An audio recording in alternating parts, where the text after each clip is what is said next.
नमस्कार मित्रों, Dzire point channel के एक नए वीडियो लेक्चर में मैं हूं अमित दुबे और आज के इस वीडियो लेक्चर में हम क्लास 10th इंग्लिश के एक नए चैप्टर का अध्ययन करेंगे जिसका नाम है द शर्मन एट बनारस और इसके लेखक हैं बेटी Renshaw.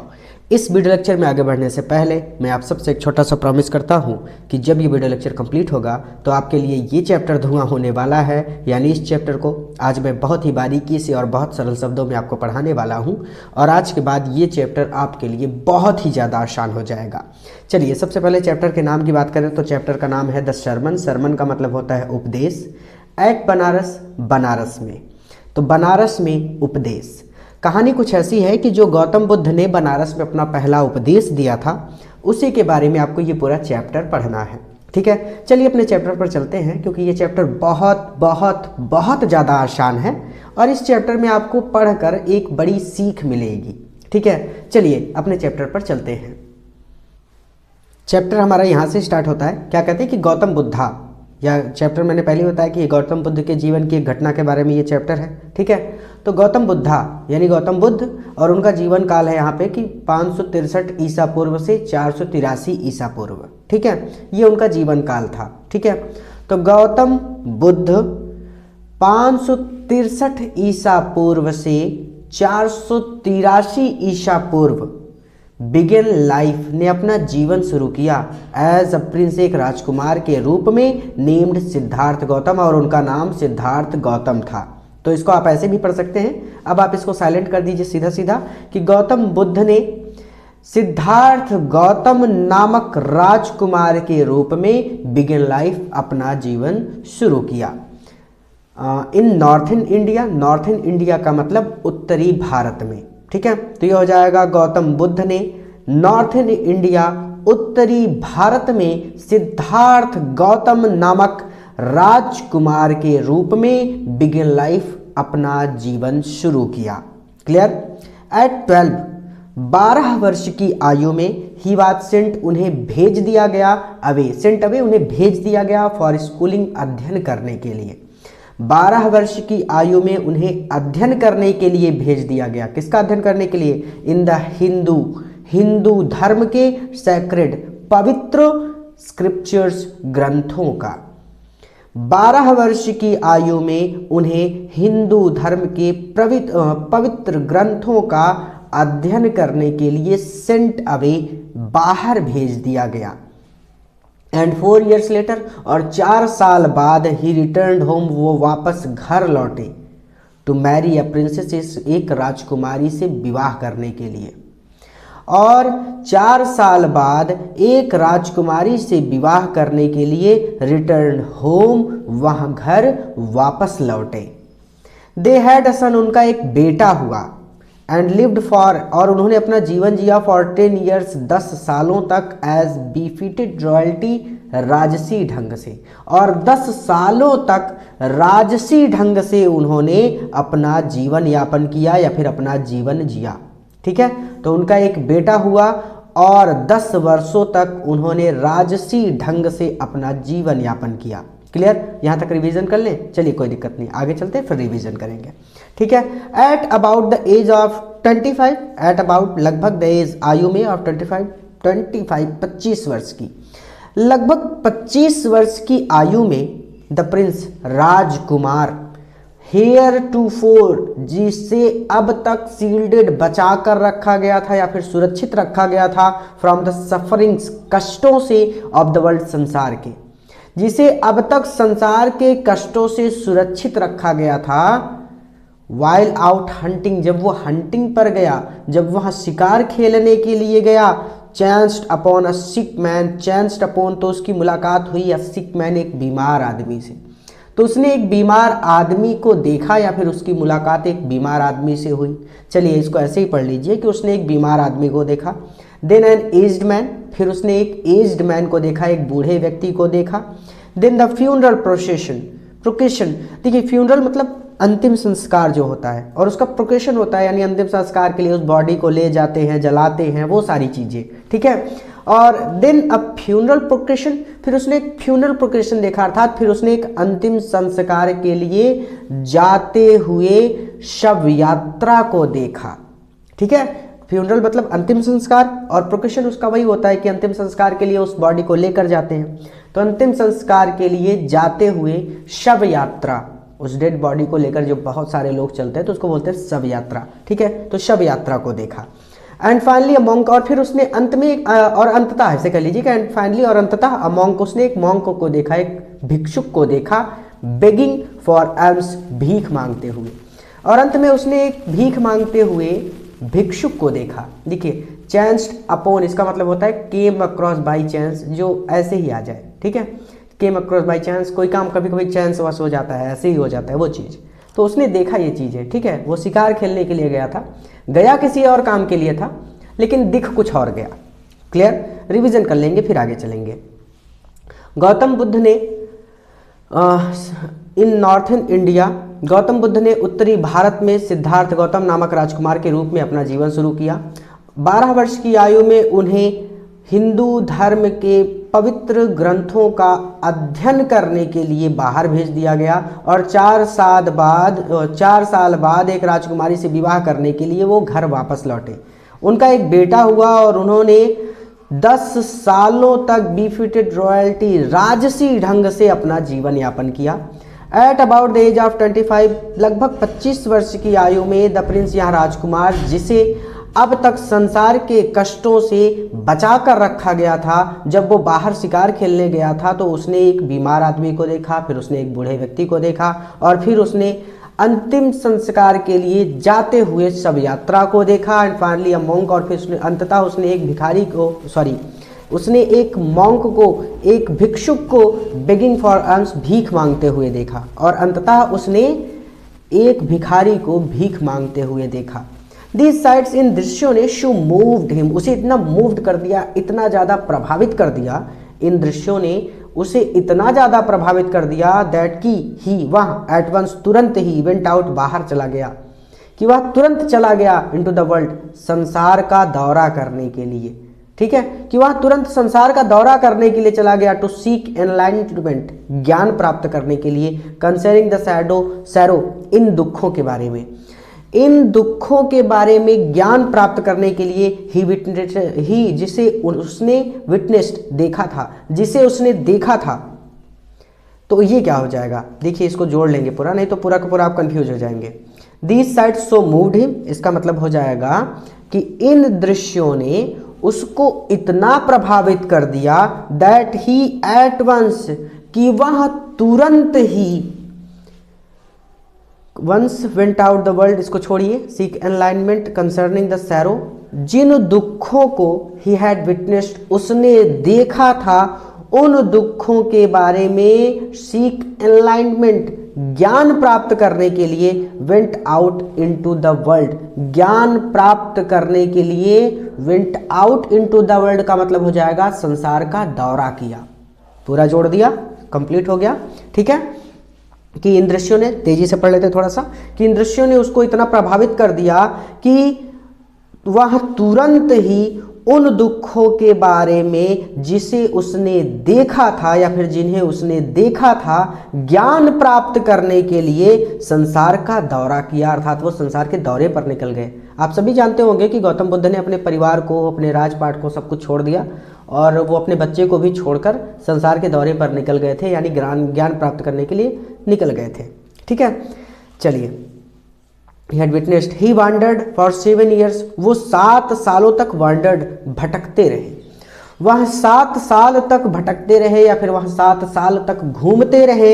And finally sat down, और अंततः वो बैठ गए अंडर अ पीपल ट्री, एक पीपल के पेड़ के नीचे, और अंततः वो एक पीपल के पेड़ के नीचे बैठ गए। चलिए इसके आगे चलने से पहले रिवीजन कर लेंगे। This sight so moved him, इन दृश्यों ने उसको इतना प्रभावित कर दिया that he at once went out into the world to seek alignment concerning the sorrow he had witnessed, इन दृश्यों ने उसको इतना ज़्यादा प्रभावित कर दिया कि वह तुरंत इन दुखों के बारे में जिसे उसने देखा था, ज्ञान प्राप्त करने के लिए इनटू द वर्ल्ड, संसार के दौरे पर निकल गया, ठीक है।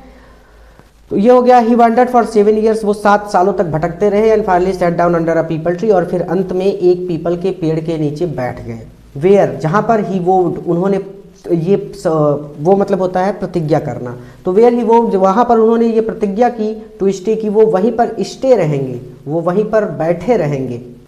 देखिए एनलाइनमेंट का मतलब होता है a state of high spiritual knowledge, आध्यात्मिक ज्ञान। ठीक है, चलिए वहाँ पर ही वोट उन्होंने प्रतिज्ञा की कि स्टे, वो उस स्थान पर तब तक बैठे रहेंगे अंटिल, जब तक कि एनलाइटमेंट के उन्हें आध्यात्मिक ज्ञान की प्राप्ति नहीं हो जाती।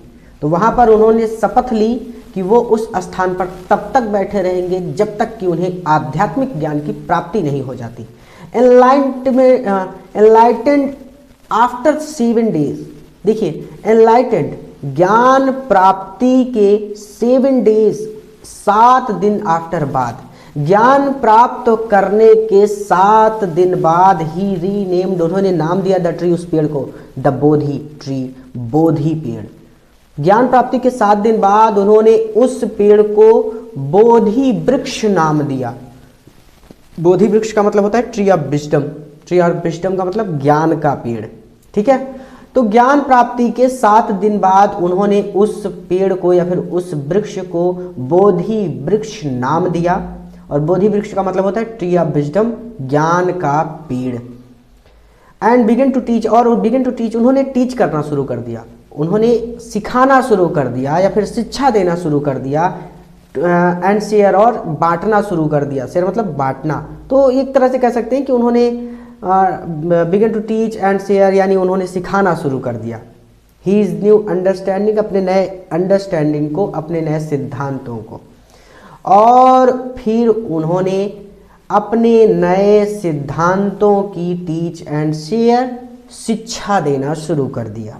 ठीक है, ये क्लियर हो गया, एक पॉइंट पे पूरा क्लियर हो गया। ठीक है, और फिर उन्होंने अपने नए सिद्धांतों की शिक्षा देना शुरू कर दिया। एट दैट पॉइंट, उस समय से ही बिकेम नोन, उन्हें जाना जाने लगा एज द बुद्धा, बुद्ध के नाम से। और उस समय से उन्हें बुद्ध के नाम से जाना जाने लगा।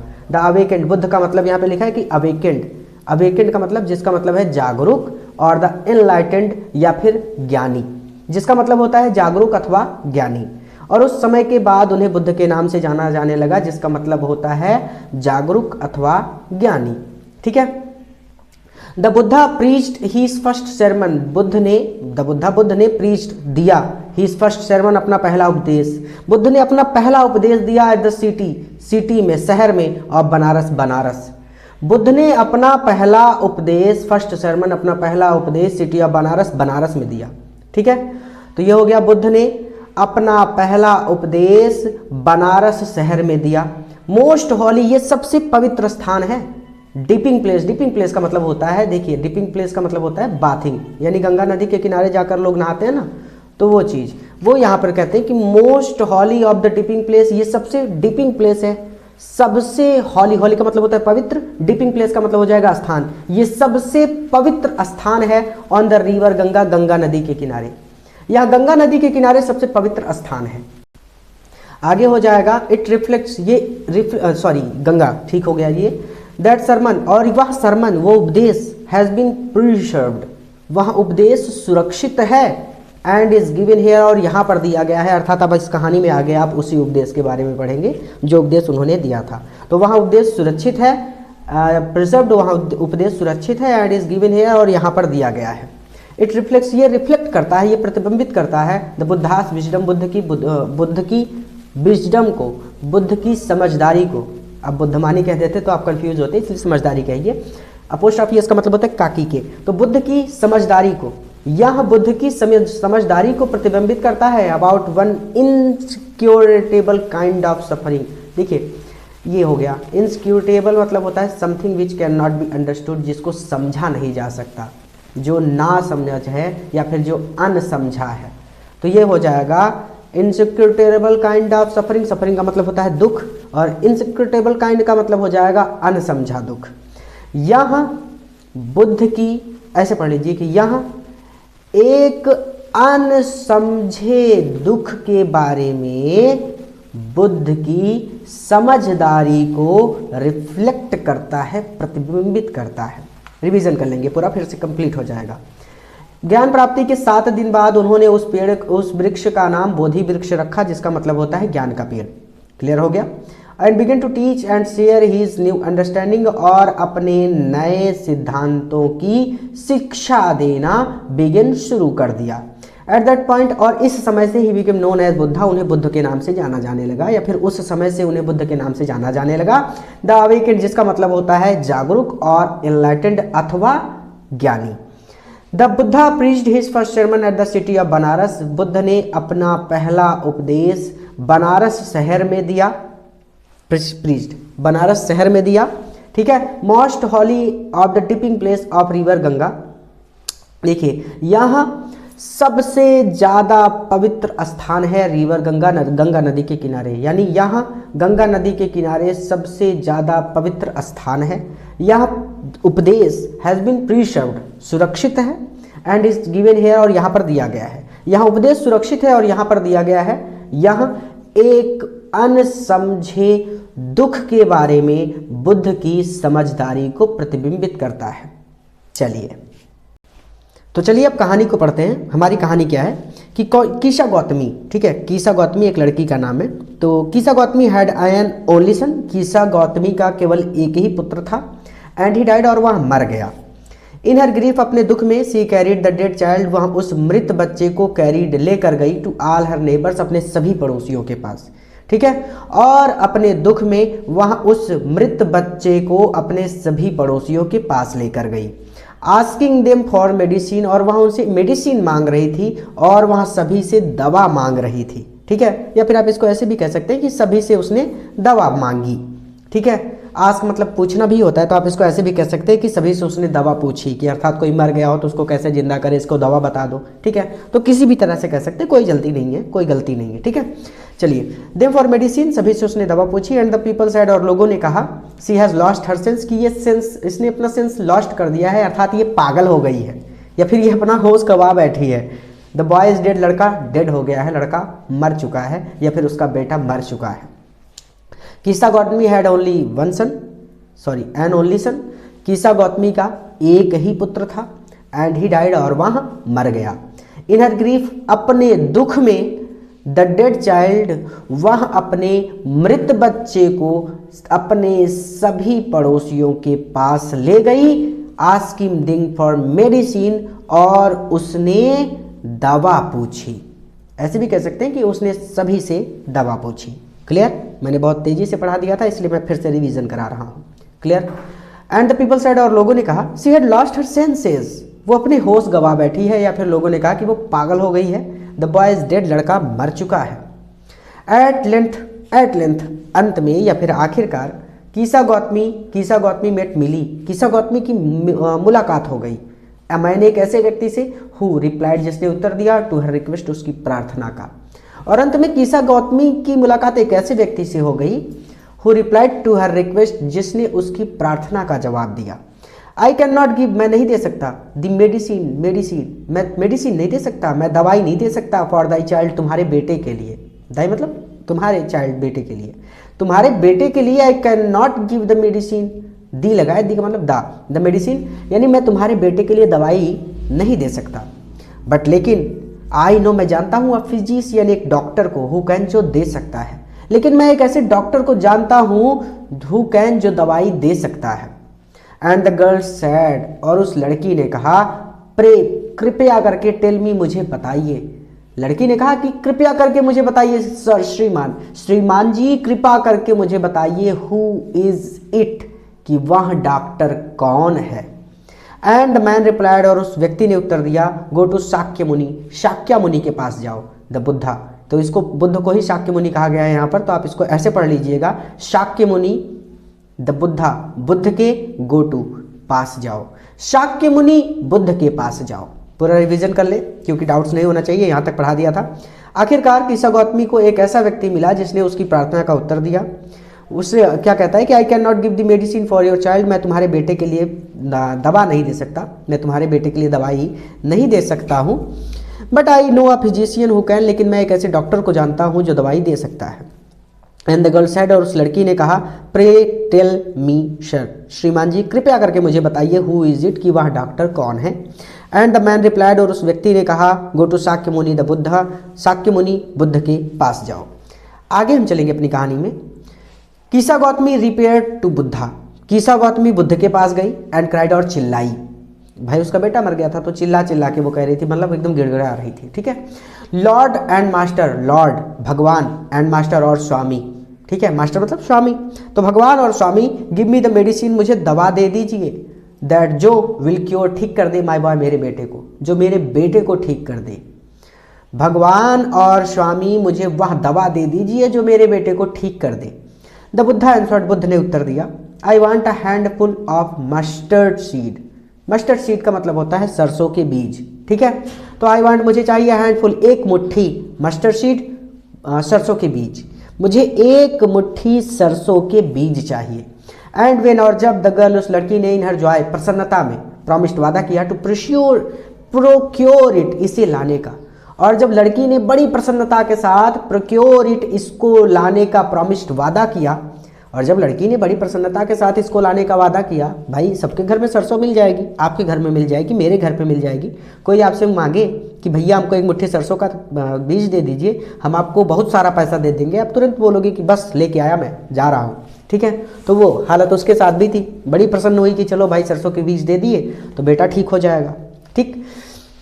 तो जब उसने बड़ी प्रसन्नता के साथ इसको लाने का वादा किया, द बुद्धा एडेड, तो बुद्ध ने कहा, द मस्टर्ड सीड, उन मस्टर्ड सीड्स को, सरसों के बीजों को, मस्ट बी टेकन, लाना होगा, फ्रॉम अ हाउस, किसी ऐसे घर से, सरसों के बीजों को किसी ऐसे घर से लाना होगा, वेयर, जिसने, नो वन हैज़ लॉस्ट, ना खोया हो, अ चाइल्ड, एक चाइल्ड को, एक बच्चे को, हस्बैंड, एक पति को, पेरेंट, माता पिता को, और फ्रेंड, अथवा मित्र को।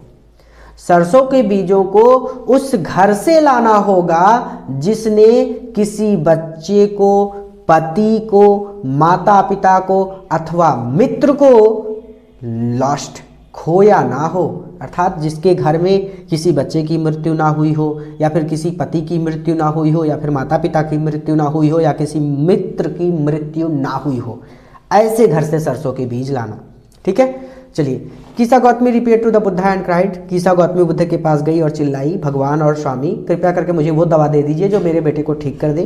बुद्ध ने आंसर किया, बुद्ध ने उत्तर दिया, I want a handful of mustard seed, मुझे एक मुट्ठी भर सरसों के बीज चाहिए। And when the girl in her joy promise to procure it, और जब उस लड़की ने बड़ी प्रसन्नता के साथ एक मुट्ठी सरसों के बीज लाने का वादा किया, या फिर इसको लाने का वादा किया, द बुद्ध एडेड, बुद्ध ने कहा, सरसों के बीजों को उस घर से लाया जाना चाहिए, या फिर मुझे सरसों के बीज उस घर से चाहिए जिसने किसी बेटे को, सॉरी बच्चे कह लीजिए, चाइल्ड है, तो जिसने किसी बच्चे को, पति को अथवा माता पिता को या फिर मित्र को हैज़ लॉस्ट, ना खोया हो, ठीक है। पुअर कीसा गौतमी, पुअर बेचारी कीसा गौतमी, कीसा गौतमी, नाउ अब वेंट, गई, फ्रॉम हाउस टू हाउस, घर घर, बेचारी कीसा गौतमी अब हाउस टू हाउस वेंट, घर घर गई, एंड द पीपल, और लोगों से पिटेड हर, और पीपल लोगों को पिटेड हर, उस पर दया आ गई। बेचारी कीसा गौतमी अब घर घर गई और लोगों को उस पर दया आ गई, एंड सैड, और लोगों ने कहा, भाई जिसके घर भी हो जाती थी तो उन्होंने उससे कहा, हेयर इज मस्टर्ड सीड, ये रहे सरसों के दाने, टेक इट, इन्हें ले लो, ठीक है। जिसके भी घर गई वो रोने लगती थी तो लोग उसको उस पर दया करते और सब उससे यही कहते कि सरसों के बीज तो हैं हमारे घर में, ले लो तुम, कोई दिक्कत नहीं है। बट लेकिन जब सी आस्क्ड, उसने पूछा, लेकिन जब उसने पूछा, डिड अ सन, कि क्या कोई सन, कि क्या कोई पुत्र, और डॉटर या पुत्री, अ फादर, एक पिता, और मदर अथवा माता, डाइड, मरे हैं, इन योर फैमिली, तुम्हारे परिवार में, क्या कोई पुत्र अथवा पुत्री या फिर एक पिता अथवा माता तुम्हारे परिवार में मरे हैं? दे आंसर्ड हर, तो उन्होंने उसको उत्तर दिया, अलास, बड़े दुख की बात है, द लिविंग आर फ्यू, बहुत कम लोग ही लिविंग, जिंदा हैं, बड़े दुख की बात है कि बहुत कम लोग ही जिंदा हैं, बट द डेड, लेकिन मृत, आर मैनी, बहुत से लोग हैं लेकिन अनेकों लोग मरे हैं। बड़े दुख की बात है कि लिविंग आर फ्यू, बहुत कम लोग जीवित हैं। भाई घर में बहुत ज़्यादा से ज़्यादा 10 लोग 5 लोग होते हैं, लेकिन but the dead are many, लेकिन अनेकों मरे हैं, अर्थात पूरी पीढ़ियां गिनने बैठे आप तो पता नहीं कितने सैकड़ों लोग मर चुके हैं। सबके घरों की बात है, कोई बचा नहीं है इससे, पीढ़ियों में दादा परदादा बहुत से लोग थे, तो उनकी मृत्यु हो चुकी है, लेकिन हम लोग जीवित हैं। कुछ समय बाद हमारी मृत्यु होगी, हमारे बच्चे जिंदा होंगे। ठीक है, डू नॉट रिमाइंड अस, हमें याद मत दिलाओ आवर डीपेस्ट ग्रीफ्स, हमारे डीपेस्ट ग्रीफ की, हमारे गहरे दुख की, हमें हमारे गहरे दुख की याद मत दिलाओ। And there was no house, और ऐसा कोई भी घर नहीं था, बट सम बिलव्ड, जहाँ पर किसी बिलव्ड की, जहाँ पर किसी प्रियजन की, one had died in it, मृत्यु ना हुई हो। और ऐसा कोई भी घर नहीं था जिसमें किसी प्रियजन की मृत्यु ना हुई हो। ठीक है, तो बेचारी कीसा गौतमी अब घर घर गई और लोगों को उस पर दया आ गई और उन्होंने कहा ये रहे सरसों के बीज, इन्हें ले लो। लेकिन जब उसने लोगों से पूछा, या फिर जब उसने पूछा कि क्या एक बेटा अथवा एक बेटी, एक पिता अथवा माता तुम्हारे घर में मरे हैं, तुम्हारे परिवार में मरे हैं, ठीक है, क्या एक बेटा या एक बेटी या फिर एक पिता या फिर एक माता तुम्हारे घर में मरे हैं? दे आंसर्ड हर, तो उन्होंने उसको उत्तर दिया कि बड़े दुख की बात है कि बहुत कम लोग जीवित हैं लेकिन अनेकों मरे हैं, हमें हमारे गहरे दुख की याद मत दिलाओ। And there was no house, और ऐसा कोई भी घर नहीं था, but some beloved one has died in it, जिसमें किसी प्रियजन की मृत्यु ना हुई हो। ठीक है, Kisa Gautami became Veeri and hopeless. अब यहाँ पर उसकी हालत के बारे में बताते हैं कि वो एकदम वीरी हो गई, वो एकदम थक गई, एंड होपलेस, और निराश हो गई। कीसा गौतमी थक गई और निराश हो गई। ठीक है, वो भटकते भटकते थक गई, लोगों से उसने सबके घर में पता किया, सबके घर में कोई ना कोई मरा था, तो वो कहती कि वो एकदम थक गई और निराश हो गई। एंड सैट डाउन और बैठ गई एट द वे साइड, सड़क के किनारे पर या फिर रास्ते के किनारे पर, वाचिंग द लाइट, प्रकाश को देखते हुए या फिर रोशनी को देखते हुए, ऑफ द सिटी, शहर की, और शहर की रोशनी को वाचिंग देखते हुए वे साइड, रास्ते के किनारे पर सैट डाउन, बैठ गई। Clear? As the flickered up, as they flickered, जो शहर की रोशनी थी ना वो फ्लिकर्ड कर रही थी, फ्लिकर्ड अप यानी वो रोशनी एक बार तो जल रही थी, एंड वर एक्सटिंग्विश्ड अगेन, और फिर बुझ रही थी। ठीक है, एज दे, वो जो रोशनी थी, भाई शहर में सबके घरों में रोशनी होती, तो दे लगा सभी के घरों में वो रोशनियां थी, तो दे फ्लिकर्ड अप, वो रोशनी एक बार तो जल रही थी, एंड वर एक्सटिंग्विश्ड अगेन, और फिर बुझ रही थी। आप इसको ऐसे भी कह सकते हैं कि उसने बार बार रोशनी को जलते हुए और बुझते हुए देखा। ठीक है, रात के समय में ज़्यादातर लोग अपने घरों की लाइटें बंद करके सो जाते हैं, शहर में ऐसा ही होता है। गांव में तो हम लोग रहते हैं तो वहाँ पे पंखा चल रहा है, लाइट चल रहा है, कोई दिक्कत नहीं, लेकिन यहाँ पर तो मीटर लगा है, थोड़ा सा भी मिस यूज किया तो उसका बिल देना पड़ेगा, तो होता है, प्रॉब्लम तो होती है। तो लोग जब सोने लगते हैं तो अपने घरों की लाइटें वगैरह सब बंद कर देते हैं, एकदम अंधेरा कर देते हैं। ठीक है, वही चीज़, तो उसने बार बार रोशनी को जलते हुए और बुझते हुए देखा। एट लास्ट, और आखिरकार, द डार्कनेस, अंधेरे का, नाइट, रात्रि में अंधेरे का, रेंड एवरीवेयर, सब जगह साम्राज्य हो गया, और आखिरकार नाइट रेंड एवरीवेयर, हर जगह पर नाइट, अंधेरे का रेंड साम्राज्य हो गया। भाई सभी ने अपने घरों की लाइटें बंद कर दी, बहुत रात हो गई होगी, सोचिए। ठीक है, एट लास्ट, और आखिरकार, the darkness of the night, रात्रि के अंधकार ने यानी अंधेरे ने, रेंड एवरीवेयर, सभी जगह पर अपना अधिकार कर लिया, अर्थात आखिरकार सभी जगह रात्रि के अंधेरे का साम्राज्य हो गया।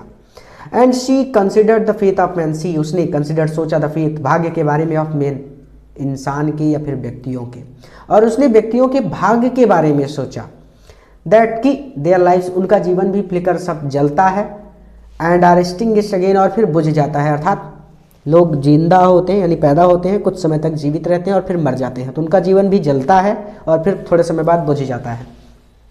दैट देयर लाइफ्स, कि उनका जीवन भी फ्लिकर्ड अप, जलता है, एंड आर एक्सटिंग्विश्ड अगेन, और फिर बुझ जाता है। एंड सी थॉट, और उसने सोचा, टू हरसेल्फ, अपने मन में, और उसने अपने मन में सोचा, क्या सोचा? हाउ सेल्फिश, की मैं कितनी मतलबी हूँ, आई मैं कितनी सेल्फिश हूँ, मैं कितनी मतलबी हो गई हूँ, इन माई ग्रिफ, मेरे दुख में, मैं अपने दुख में कितनी मतलबी हो गई हूँ, या फिर मैं अपने दुख में कितनी स्वार्थी हूँ। डेथ इज कॉमन, मृत्यु तो आम बात है, टू ऑल, सभी के लिए, अर्थात मृत्यु तो सभी के लिए सामान्य है, मृत्यु तो सबको आनी है। At in this valley of desolation, देखिए ये देखिए, वैली ऑफ डिसोलेशन का मतलब होता है an area which is filled with deep serow, ऐसा क्षेत्र जो गहरे दुख से भरा हुआ हो। ठीक है, और मोर्टल्स का मतलब होता है दोज बाउंड टू डाई। ठीक है, चलिए अब इसको देखिए, कहाँ गया हमारा, at this valley of desolation, desolation निराशाओं से भरी इस वैली में, इस वैली का मतलब संसार में, संसार में सभी लोग निराश हैं, सब परेशान हैं, ठीक है। तो in this valley of desolation, निराशाओं से भरे इस संसार रूपी वैली में, इस संसार रूपी घाटी में, देयर इज अ पाथ, एक रास्ता है, दैट लीड्स हिम, जो व्यक्ति को, हिम लगा है सभी के लिए, आपके लिए, मेरे लिए, जो हिम, जो व्यक्ति को, टू इमोर्टैलिटी, इमोर्टैलिटी मतलब अमरता, जो व्यक्ति को अमरता की तरफ ले जाता है, हु, उस व्यक्ति को जो हैज सरेंडर्ड, त्याग देता है, ऑल सेल्फिशनेस, अपना स्वार्थ, ठीक है। फिर भी दुखों से भरी या फिर निराशाओं से भरी इस संसार रूपी घाटी में एक रास्ता है जो उस व्यक्ति को, जो अपने स्वार्थ को त्याग देता है, लीड्स इमोर्टैलिटी, अमरता की तरफ ले जाता है, ठीक है। पूरा रिवीजन करेंगे, पूरा का पूरा। किसा Gautami become very and hopeless, किसा गौतमी थक गई और निराश हो गई, and sat down at the way side watching the light of the city, और सैट डाउन, वो बैठ गई, वे साइड, सड़क के किनारे पर, और वहाँ रास्ते के किनारे पर बैठ गई, watching the light of the city, शहर की लाइट को, शहर की रोशनी को वाचिंग, देखती हुई, as they flickered up and were extinguished again, वो रोशनी बार बार जल रही थी और बार बार बुझ रही थी। At last the darkness of the night rained everywhere, और आखिरकार रात्रि के अंधकार का सभी जगह साम्राज्य हो गया, या फिर ऐसे कह सकते हैं कि अंत में सभी जगह पर रात के अंधेरे का साम्राज्य हो गया। And she consider the faith of men, और उसने व्यक्तियों के भाग्य के बारे में सोचा, that their lives flickered up and are extinguished again, कि उनका जीवन भी जलता है, अर्थात उनका जीवन भी चमकता है और थोड़े समय बाद बुझ जाता है। And she thought to herself, और उसने अपने मन में सोचा, how selfish am I in my grief, कि मैं अपने दुख में कितनी स्वार्थी हूँ। Death is common to all, मृत्यु तो सभी के लिए सामान्य है। एट, फिर भी, in the valley of desolation, फिर भी निराशाओं से भरी इस संसार रूपी घाटी में, देयर इज अ पाथ, एक रास्ता है जो उस व्यक्ति को, जो अपने सेल्फिशनेस को, जो अपने स्वार्थ को त्याग देता है, इमॉर्टैलिटी, अमरता की तरफ ले जाता है, ठीक है। द बुद्ध सैड, बुद्ध ने कहा, the life of mortals, mortals का लाइफ, जो मॉर्टल्स हैं, जो नश्वर हैं, ठीक है। नश्वर मतलब हम लोग, जैसे हम लोग नश्वर हैं, ठीक है। भगवान इमॉर्टल है, भगवान अमर हैं, लेकिन हम लोग नश्वर हैं, ठीक है। तो नश्वरों का जो लाइफ है, जो जीवन है, इन दिस वर्ल्ड, इस संसार में, स्ट्रबल्ड, कष्टों से, एंड ब्रीफ, और देखिए ट्रबल मतलब समस्याओं से, एंड ब्रीफ, और दुखों से, एंड कंबाइंड विथ पेन, और पीड़ा से भरा हुआ है, ठीक है। बुद्ध ने कहा मॉर्टल्स का, नश्वरों का जीवन इन दिस वर्ल्ड, इस संसार में, समस्याओं से, ब्रीफ, दुखों से, एंड कंबाइंड विथ पेन, और पीड़ा से भरा हुआ है। फॉर देयर, क्योंकि there is not any means, कोई भी ऐसा मीन्स नहीं है, कोई भी ऐसा साधन नहीं है, बाई विच, जो, दोज, उस व्यक्ति को, दैट हैव बीन बर्न, जिसका जन्म हुआ है, कैन अवॉइड डाइंग, मृत्यु से बचा सके। क्योंकि ऐसा कोई भी साधन नहीं है जो उस व्यक्ति को, जिसका जन्म हुआ है, उसको मृत्यु से बचा सके, या फिर इसको ऐसे भी कह सकते हैं, क्योंकि ऐसा कोई साधन नहीं है जिसके द्वारा जो व्यक्ति बॉर्न हुआ है, जो व्यक्ति पैदा हुआ है, कैन अवॉइड डाइंग, वह मृत्यु से बच सके, ठीक है। क्योंकि इस संसार में ऐसा कोई साधन नहीं है जिसके द्वारा जो पैदा हुआ है वह मृत्यु से बच सके। ऐसे भी पढ़ सकते हैं एकदम आसान तरीके से। After reaching old as, old age होने के बाद, यानी बुढ़ापा आने के बाद, देयर इज डेथ, मृत्यु आती है, बुढ़ापा आने के बाद मौत आती है। ऑफ सच अ नेचर, ये एक नेचर है। Are living being, living being का मतलब होता है, लिविंग मतलब सजीव, बीइंग मतलब प्राणियों का। तो ऑफ सच अ नेचर, ये स्वभाव है, ये प्रकृति है। नेचर मतलब प्रकृति या फिर स्वभाव, ये स्वभाव है। आर लिविंग बीन, सभी सजीव प्राणियों का, यहाँ सभी सजीव प्राणियों का स्वभाव है, अर्थात जब वो बूढ़े हो जाते हैं तो उनकी मृत्यु हो जाती है, इससे कोई बच नहीं सकता। एज राइप फ्रूट, ठीक उसी प्रकार जैसे राइप फ्रूट्स, पके हुए फल को आर अर्ली इन डेंजर, खतरा होता है फॉलिंग, गिरने का। ठीक उसी प्रकार जैसे पके हुए फल को गिरने का खतरा होता है, सो मोर्टल्स, उसी प्रकार मोर्टल्स, उसी प्रकार जो जीव है व्हेन बर्न, जब वो पैदा होता है, उसी प्रकार जब जीव पैदा होता है आर ऑलवेज इन डेंजर, तो उसे हमेशा खतरा रहता है ऑफ डेथ, मृत्यु का। उसी प्रकार जब जीव पैदा होता है तो उसे हमेशा मृत्यु का खतरा रहता है। कभी भी मृत्यु हो सकती है, कुछ लोग युवावस्था में मर जाते हैं, कुछ लोग बुढ़ापे में मरते हैं, तो कभी भी मृत्यु हो सकती है। पैदा हो गए तो मृत्यु तो होनी ही है, कोई बच नहीं सकता। एज ऑल अर्थन वेसल, उस जिस प्रकार आल सभी अर्थन वेसल, मिट्टी के बर्तन, जिस प्रकार सभी मिट्टी के बर्तन मेड बाय द पॉटर, जो कुम्हार के द्वारा, पॉटर के द्वारा, जो कुम्हार के द्वारा मेड किए जाते हैं, बनाए जाते हैं, जिस प्रकार सभी मिट्टी के बर्तन जो कुम्हार के द्वारा बनाए जाते हैं, एंड इन बीइंग ब्रोकन, और अंत में टूट जाते हैं, सो उसी प्रकार is the life of mortals, mortals का जीवन है, उसी प्रकार जीवन होता है, अर्थात आप पैदा होते हैं और फिर अंत में मर जाते हैं। ठीक है, so is the life of mortals, उसी प्रकार जीवन होता है। Both young and death adult, adult का मतलब होता है पौड़। ठीक है, तो यंग गूगल कर लीजिएगा अगर आपको मेरी लैंग्वेज ना समझ में आए, इसकी हिंदी होती है पौड़, तो आप चाहें तो यंग एंड अडल्ट, बोथ, दोनों को, किसको, यंग, यंग को, जो यंग है, जो युवा है उसको, एंड अडल्ट, और जो प्रौढ़ है उसको, दोनों को, both those who are fools, दो वो सभी, बोथ उन दोनों को, दोज जो, हु आर फूल, जो फूल हैं, वे दोनों जो मूर्ख हैं, and those who are wise, और वो जो बुद्धिमान है। ठीक है, देखिए दोनों को बता रहे हैं कि जो बुढ़ा हो गया है वो भी, और जो नौजवान है वो भी, और जो बुद्धिमान है वो भी, और जो मूर्ख है वो भी, दोनों को, all fall into the power of death, वो डेथ, मृत्यु की पावर, शक्ति के सामने फॉल, गिर जाते हैं, अर्थात वो सभी मृत्यु के सामने टूट जाते हैं, या फिर वो सभी मृत्यु का शिकार हो जाते हैं। All are subject to death, वो सभी सब्जेक्ट टू डेथ होते हैं, यानी वो सभी मौत के अधीन हैं, या फिर वहाँ सभी मृत्यु के अधीन हैं, अर्थात वो सभी मर जाते हैं। ठीक है, is not any mean by which those have been born can avoid dying, यानी ऐसा कोई भी साधन नहीं है जिसके द्वारा जिस व्यक्ति का जन्म हुआ है वह मृत्यु से बच सके। Clear? After reaching old age there is death, बुढ़ापा आने के बाद मृत्यु आती है। Of such a nature are living being, और ये सजीव प्राणियों का स्वभाव है या फिर प्रकृति है। As ripe fruit are eagerly in danger of falling, जिस प्रकार पके हुए फल को गिरने का खतरा होता है। So mortals when born are always in danger of death, उसी प्रकार जीव जब पैदा होता है तो उसे हमेशा मृत्यु का खतरा रहता है। ठीक है, एज ऑल अर्थन वेसल, जिस प्रकार सभी मिट्टी के बर्तन जो कुम्हार के द्वारा बनाए जाते हैं अंत में टूट जाते हैं। So is the life of mortals, उसी प्रकार उसी प्रकार जीवन भी होता है। ठीक है, so is the life of मॉर्टल, उसी प्रकार व्यक्ति का जीवन भी होता है। बोथ यंग एंड अडल्ट, वो दोनों जो युवा हैं और प्रौढ़ हैं, बोथ वो दोनों जो फूल, जिनमें से एक मूर्ख है, दोज हु आर वाइज, और एक बुद्धिमान है, अर्थात दोनों की बात हो रही है कि भले ही आप बुद्धिमान हो या फिर आप मूर्ख हो, भले ही आप नौजवान हो या फिर आप बुढ़े हो, आप दोनों लोगों को किसी भी स्थिति में हो। ठीक है, तो both those who are fools, देखिए इसको ऐसे पढ़ लीजिए नहीं तो आप कंफ्यूज होंगे। बोथ यंग एंड अडल्ट, युवा और प्रौढ़, बोथ दोज आर फूल, वो जो मूर्ख हैं, एंड हु आर वाइज, और वो जो बुद्धिमान हैं, all fall into the power of death, वो सभी मृत्यु के सामने टूट जाते हैं।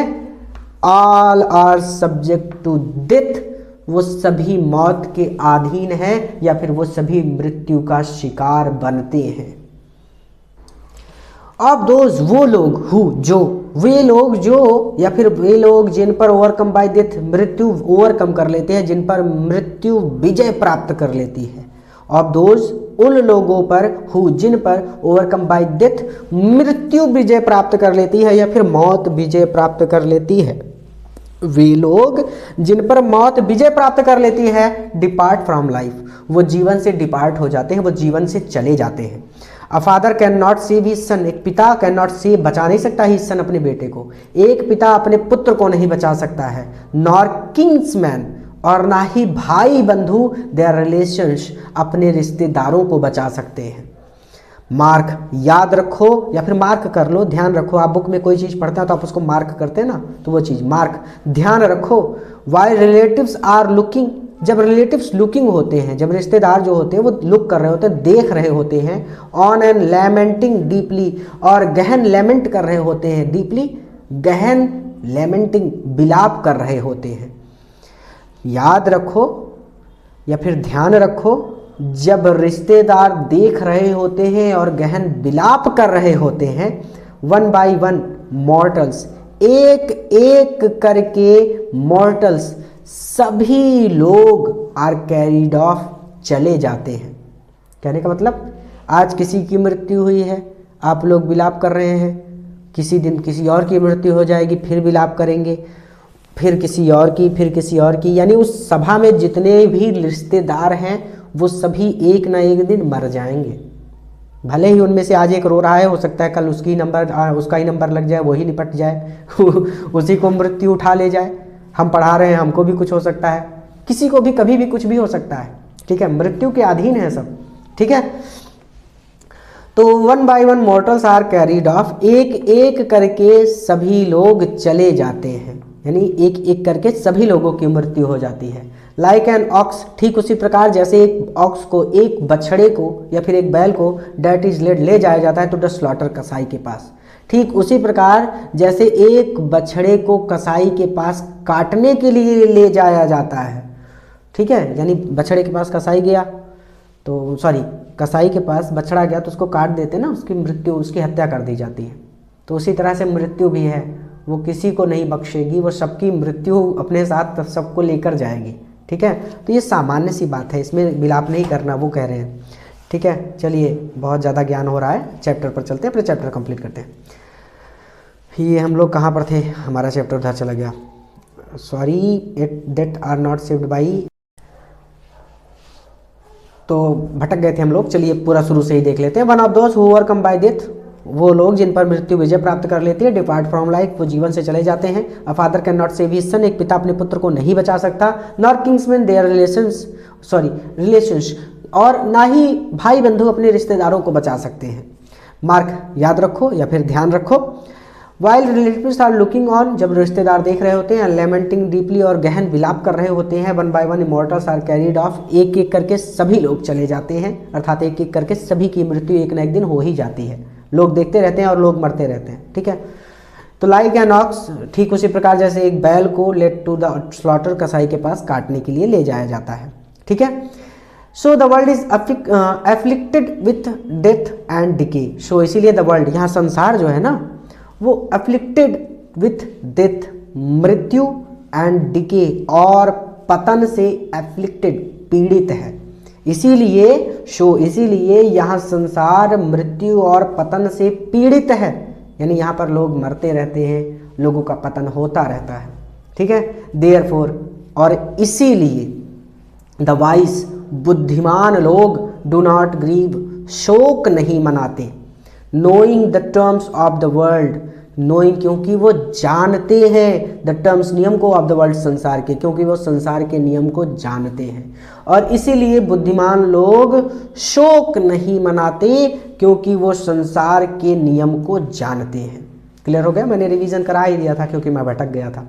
चलिए, तो not from weeping not from weeping, रोने से, नॉट फ्रॉम गिविंग, और दुख प्रकट करने से, will anyone obtain peace of mind, कोई भी ऑब्टेन प्राप्त नहीं कर सकता पीस ऑफ माइंड, मन की शांति। नॉट फ्रॉम वीपिंग, रोने से, नॉर फ्रॉम ग्रीविंग, और दुख प्रकट करने से, विल एनीवन, किसी को भी, पीस ऑफ माइंड, मन की शांति ऑब्टेन नहीं मिलती है, ठीक है। ऑन द कंट्रारी, इसके विपरीत, हिज पेन, उसका दर्द, विल बी द ग्रेटर, और ज़्यादा बढ़ जाएगा, एंड हिज बॉडी, और उसका शरीर, विल सफ़र, और उसके शरीर को सफ़र होगा, उसके शरीर को कष्ट होगा। ही विल मेक हिमसेल्फ, ही वह व्यक्ति, हिमसेल्फ स्वयं को मेक कर लेगा, सिक एंड पेल, सिक बीमार, एंड पेल और कमजोर, वह व्यक्ति स्वयं को बीमार और कमजोर कर लेगा, एट द डेथ, और फिर भी डेड उस मरे हुए व्यक्ति को आर नॉट सेव्ड बचाया नहीं जा सकेगा। फिर भी उस मरे हुए व्यक्ति को बचाया नहीं जा सकेगा बाय हिज लैमेंटेशन उसके विलाप के द्वारा। फिर भी उस मरे हुए व्यक्ति को उसके विलाप से नॉट सेव्ड बचाया नहीं जा सकेगा। आप इसको ऐसे पढ़ लीजिए कि फिर भी मरे हुए लोगों को उस व्यक्ति के विलाप के द्वारा नॉट सेव्ड बचाया नहीं जा सकेगा। क्यों? कोई कितना भी रोता रहे, जिसकी मृत्यु हो गई तो हो गई, वो फिर जिंदा नहीं होता। ठीक है, तो इसको रिवीजन करेंगे फिर आगे चलेंगे, क्योंकि अब बहुत बड़ी सीख देने वाले हैं, मतलब बहुत लंबा लेक्चर है, तो हो सकता है आप बहुत छोटे हैं इसके लिए तो बाउंस कर जाए, तो थोड़ा सा इसको रिवीजन कर लेंगे पहले। Not from weeping not from giving will anyone obtain peace of mind. तो रोने से और कष्ट प्रकट करने से, सॉरी ग्रीविंग है दुख प्रकट करने से, तो रोने से और दुख प्रकट करने से will anyone obtain peace of mind, किसी को भी मन की शांति नहीं मिलेगी। ऑन द कंट्री, इसके विपरीत his pain will be the greater, उसका दर्द और बढ़ जाएगा। And his body will suffer, और उसके शरीर को कष्ट होगा। He will make himself sick and pale, वहाँ अपने आप को बीमार और कमज़ोर कर लेगा। एट द डेड, और फिर भी मरे हुए लोग are not saved by his lamentation, उसके विलाप से नॉट सेव्ड नहीं बचाए जा सकते, और फिर भी मरे हुए लोग उसके विलाप से नहीं बचाए जा सकते। ठीक है, ही वह हु सीक पीस, जो पीस चाहता है, वह जो शांति की तलाश करता है, शुड ड्रॉ आउट, उसे बाहर निकालना चाहिए। द एरो, तीर को, एरो मतलब तीर, उसे तीर को बाहर निकालना चाहिए। कौन से तीर को? ऑफ लैमेंटेशन, लैमेंटेशन शोक के, एंड कंप्लेंट और शिकायत के, एंड ग्रीफ और दुख के। वहाँ जो सीक्स पीस, जो शांति की तलाश करता है, वहाँ जो शांति की तलाश करता है, should draw out the arrow, उसे लैमेंटेशन शोक, कंप्लेंट शिकायत, एंड ग्रीफ और दुख के एरो तीर को ड्रॉ आउट बाहर निकालना चाहिए। अर्थात उसके अंदर ना तो शोक होना चाहिए, ना किसी चीज़ से शिकायत होनी चाहिए, और ना दुख होना चाहिए। ठीक है, ये बड़ी बात थी, इसीलिए मैंने इसको 3 बार रिवीजन किया। ठीक, चलिए एरो ग्रीफ। ठीक है, he who has drawn out, he उस व्यक्ति ने, हु जिसने, हैज़ ड्रॉन आउट बाहर निकाल लिया है, द एरो उस व्यक्ति ने जिसने इस तीर को बाहर निकाल लिया है, एंड हैज़ बिकम, और बन गया है कंपोज्ड, विल, देखिए become composed, will obtain peace of mind. ये सीधा सीधा हो जाएगा कि ही उस व्यक्ति ने जिसने has drawn out the arrow, उस व्यक्ति ने जिसने एरो को, इस तीर को बाहर निकाल दिया है, and has become composed will obtain peace of mind, वो पीस ऑफ माइंड प्राप्त कर लेगा, वो मन की शांति प्राप्त कर लेगा। ठीक है, तो ये चीज़ सीधा सीधा पूरा जोड़कर आप इसको ऐसे पढ़ सकते हैं। ठीक है, ही वह हु हैज़ ओवरकम, जो ओवरकम हो गया है, जो जीत चुका है, आल सारो सभी दुखों को, और वह जिसने सभी दुखों को जीत लिया है, will become free from serow, वो सौरो, वो दुख से बिकम फ्री, स्वतंत्र हो जाएगा या फिर मुक्त हो जाएगा, एंड बी ब्लेस्ड, और धन्य होगा। ठीक है, तो ही हु सीक पीस, वहाँ जो तलाश करता है, किसकी? पीस, शांति की, वहाँ जो शांति की तलाश करता है, उसे शोक, शिकायत और दुख के तीर को ड्रॉ आउट बाहर निकालना चाहिए, या फिर बाहर निकाल देना चाहिए। ठीक है, he who has drawn out, वहाँ जिसने ड्रॉन आउट कर दिया है, वहाँ जिसने द एरो, इस तीर को बाहर निकाल दिया है, and has become composed will obtain peace of mind, वो पीस ऑफ माइंड को ऑब्टेन कर लेगा, प्राप्त कर लेगा। यानी सीधी सीधी लाइन ये है, यहाँ पर इतना ही पढ़ना है कि वह व्यक्ति जिसने इस तीर को बाहर निकाल दिया है, वो शांति प्राप्त कर लेगा। ठीक है, ही हु हैज़ ओवरकम सारो, वहाँ जिसने सभी दुखों को जीत लिया है, विल बिकम फ्री फ्रॉम शैरो, वो फ्री हो जाएगा शैरो से, यानी वो दुखों से मुक्त हो जाएगा। He who has overcome sorrow will become free from sorrow, वह जिसने दुखों को जीत लिया है, वह दुखों से मुक्त हो जाएगा, एंड बी ब्लेस्ड, और धन्य होगा। बहुत जल्द सीबीएसई बोर्ड और यूपी बोर्ड हिंदी मीडियम के लिए सभी क्लासेस चलने वाली हैं, हम लोग उस पर काम कर रहे हैं, थोड़ा टाइम लग रहा है, उसके लिए मेरी तरफ से सॉरी। मिलता हूं मैं आपको सभी टीचर्स के साथ बहुत जल्द किसी नए वीडियो लेक्चर में, किसी नए चैप्टर के साथ मैं आपसे फिर से मिलता हूं। पूरा वीडियो देखने के लिए धन्यवाद। और हाँ, अगर नया है तो चैनल को जरूर सब्सक्राइब करना है और इस वीडियो को अपने मित्रों के साथ भी शेयर करें ताकि वो भी इससे लाभ ले सकें और मन लगाकर अच्छी तरह से इस चैप्टर को पढ़ सकें। चलिए, पूरा वीडियो देखने के लिए धन्यवाद।